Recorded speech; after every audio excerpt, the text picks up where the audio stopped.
En el siglo V, del mismo modo como hoy en día, el sol salía todas las mañanas y se ocultaba todas las tardes. Cuando sus primeros rayos besaban las plantas cubiertas de rocío, la tierra revivía. El aire se llenaba de regocijo y de esperanza. De noche esa misma tierra enmudecía y se hundía en la oscuridad. Los días y las noches se parecían los unos a los otros. De vez en cuando en el cielo aparecían nubes y retumbaban furiosos truenos, o alguno de los monjes volvía al convento contando a la cofradía que había visto un tigre en las cercanías de aquel. Los monjes trabajaban y rezaban mientras su viejo prior tocaba el órgano. Hacía versos en latín, componía obras musicales. Este maravilloso anciano poseía un don poco común. Tocaba el órgano con tal arte y maestría que llegaba a hacer llorar hasta a los monjes más viejos y medio sordos por la edad. Aún hablando de cosas vulgares, por ejemplo, de los animales o de los árboles, solía conmover a sus oyentes. Cuando se enojaba o se alegraba, cuando hablaba acerca de algo horrible o sublime, todo su ser se transformaba bajo la influencia de una fuerte emoción. Sus ojos se llenaban de lágrimas, su rostro se encendía, su voz vibraba. En semejantes momentos el poder que ejercía el prior sobre sus monjes era infinito. Si les hubiera ordenado que se arrojasen al mar, hubieran cumplido su voluntad sin vacilar un solo momento. Pasaban decenas de años y ni un alma humana aparecía en los alrededores del monasterio, separado del resto del mundo por un desierto casi imposible de atravesar. ¿Cuál no sería el asombro de los monjes al oír, una noche, llamar a la puerta del convento? Al abrirla se vieron en presencia de un hombre, un vulgar pecador, amante de la vida. Les explicó que había ido a cazar, bebió en demasía y se perdió. Antes de pedir la bendición al prior, el forastero reclamó vino y comida. Una vez satisfecho de su hambre y sed, echó a los monjes una mirada impregnada de amargura, de sorna, y les dijo: según parece, ustedes se pasan la vida sin hacer nada, comiendo y bebiendo. ¿Acaso es este el modo de salvar el alma? Mientras ustedes viven aquí en plena tranquilidad soñando con la salvación de sus almas, sus prójimos se debaten y luchan en medio de la depravación y van al infierno. Fíjense en lo que pasa en los grandes centros de población. Unos mueren de hambre, mientras que otros, poseedores de excesivas riquezas, se hunden en la perversión y perecen, mueren. Ninguno de ellos conoce la fe ni la verdad. ¿Quiénes son los que necesitan salvar sus almas y recordar el indispensable nombre de Dios? ¿Por ventura nuestro Señor depositó en ustedes su misericordia y les dio la fe para que lleven la vida holgada sin preocuparse de la salvación de la humanidad? Las palabras impertinentes y agresivas del ebrio ejercieron una gran influencia sobre el ánimo del prior. Al oírlas, palideció. Se dirigió a los monjes diciéndoles: hermanos, el hombre tiene razón. Es cierto que mientras la infeliz humanidad, debido a su ignorancia y su debilidad, perece en la depravación presa de todos los pecados y del ateísmo, nosotros no nos interesamos en ella. Deberíamos acudir a su ayuda y hacerle recordar la santa palabra de Dios olvidada desde hace mucho. Lleno de entusiasmo, el anciano tomó su báculo, se despidió de la cofradía y se encaminó a la ciudad. Pasó un mes, luego otro, y el Santo Padre no volvía. Por fin, transcurrido el tercer mes después de la partida del prior, los monjes oyeron los golpes familiares de su báculo.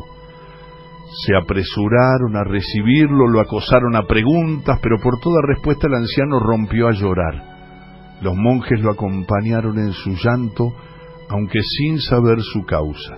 Notaron que su prior había adelgazado y envejecido mucho, y que su rostro reflejaba honda pena. Le preguntaron la causa de su pesar y congoja, pero el anciano se encerró en su celda sin contestarles nada. Pasó 7 días sin comer ni beber, llorando continuadamente y dejando sin respuesta todos los ruegos de los monjes. Por fin salió de su voluntario encierro y, rodeado en el acto por la cofradía, empezó a narrar lo que había sucedido durante su larga ausencia. Mientras describía su viaje desde el convento hasta la ciudad, Su voz era serena y sus ojos sonrientes. Por el camino, decía, escuchaba las canciones de los pájaros y el gorjeo de los arroyos que llenaban su alma de dulce esperanza y regocijo. Se sentía héroe, semejante a un guerrero que va al combate confiado y seguro de la victoria.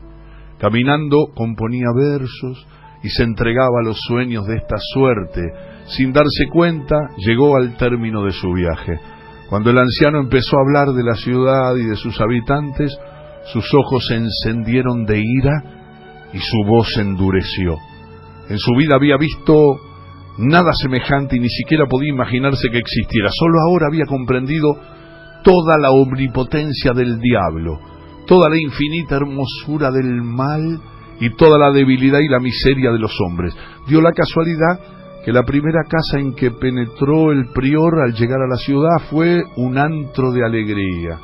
Unos cuantos hombres ricamente ataviados comían y bebían vino, estaban todos borrachos y cantaban y gritaban a voz en cuello palabras soeces y repugnantes, libres, fuertes, felices, no temían a Dios ni al diablo, ni a la muerte. Estimulados por la voluptuosidad y la gula, hacían y decían lo que les daba la gana. El vino cristalino y chispeante de oro era sin duda muy atrayente, pues el que lo veía sonreía con beatitud y pedía más. El líquido de color de ámbar respondía a las sonrisas de los hombres, echando alegres chispas como si conociera el poder diabólico que ejercía sobre ellos. Presa de la más viva indignación y llorando de ira, el anciano seguía describiendo lo que había visto en aquella casa. Decía: sobre la mesa estaba de pie una mujer semidesnuda de una hermosura perfecta. Esa cortesana joven con ojos negros, labios rojos y voluptuosos, privada de pudor y de decoro, enseñaba su bello cuerpo que parecía esculpido en mármol y delirante de amor, sonreía mostrando sus dientes de perla como si quisiera decir: mirad qué hermosa y desvergonzada soy. La seda y el tul envolvían en graciosos pliegues sus hombros de alabastro, pero la corruptible belleza se resistía a quedar oculta y trataba de salir de entre los tejidos. La mujer bebía vino, cantaba, reía carcajadas y se entregaba al primero que la solicitaba. Alzando los brazos al aire y lleno de indignación, el prior describió luego las carreras de caballos, las corridas de toros, los teatros, los estudios de los artistas que pintan y esculpen mujeres desnudas.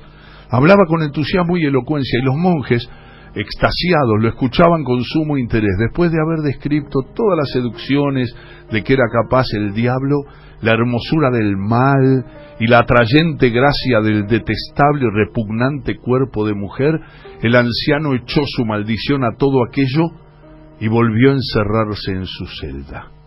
Cuando salió de esta al día siguiente, no encontró ni un solo monje en el convento. Todos habían huido a la ciudad.